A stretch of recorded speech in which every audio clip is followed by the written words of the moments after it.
हमें फाइंड करना है कि जब हम इसको सिंप्लीफाई करें तो इन चारों में से कौन सा आंसर इसका करेक्ट है। तो हम देख रहे हैं कि इन चारों आंसर्स में कहीं पे भी √3 नहीं आया है। तो पहला तो स्टेप ये बनता है कि हम इसको इस तरह से सिंप्लीफाई करें कि इसका √3 हट जाए। तो remember what is the cube root of unity. Cube root of unity के 3 आंसर होंगे, 3 रूट्स होंगी। एक तो 1 होती है, एक ओमेगा होती है और एक ओमेगा स्क्वायर होती है। अब क्वेश्चन आता है कि what is omega square. Omega square क्या है? तो ओमेगा का मतलब क्या है? एक तो रूट हुआ 1 और एक ओमेगा का मतलब है -1 + i√3 डिवाइड बाय 2। और एक ओमेगा स्क्वायर होता है, इस ओमेगा का स्क्वायर करने से आता है, वो होता है -1 - i√3 डिवाइड बाय 2। तो हम देख रहे हैं कि ये जो √3 है और ये वाला यहाँ पे जो पार्ट है और ये है, ये करीब करीब सिमिलर हैं। बस यहाँ पे 2 है, यहाँ पे 2 नहीं है। तो अगर हम इसको ओमेगा बना दें तो ये क्वेश्चन करना बहुत इजी हो जाएगा। और ओमेगा के साथ प्रॉपर्टी क्या लगती है कि 1 + ओमेगा स्क्वायर = 0 हो जाता है। और जहाँ पे भी हमें ओमेगा क्यूब मिलेगा वहाँ पे हम 1 का यूज़ कर सकते हैं।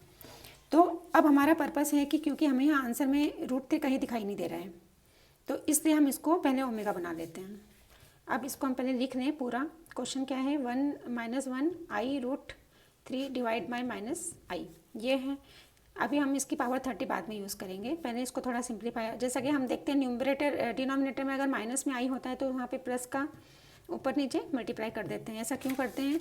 कई क्वेश्चंस में ये यूज़ हुआ है। a - b a + b का फार्मूला अप्लाई हो जाएगा और यहाँ पे क्या मिल जाएगा हमें? -1 + i√3 और ये a - b a + b है तो a² - b²। a² मतलब 1 और -b² मतलब i का स्क्वायर -1 और ये माइनस मिला के +1 और ये 1 + i, ये 1 + i है। अब यहाँ पे पावर 30 है तो यहाँ पे भी 30 लगा देते हैं, यहाँ पे भी 30 लगा देते हैं।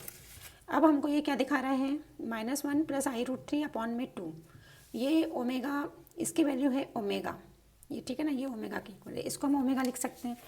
तो ये बना ओमेगा की पावर 30 और इसको हम लिख सकते हैं सिंप्लीफाई करके, इसको स्क्वायर करके इसकी पावर 15 कर सकते हैं क्योंकि 15 × 2 = 30।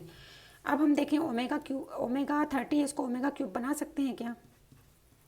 इस तरह से लिख सकते हैं। क्यों ऐसा लिखा? क्योंकि ओमेगा क्यूब की जो वैल्यू होती है वो 1 होती है।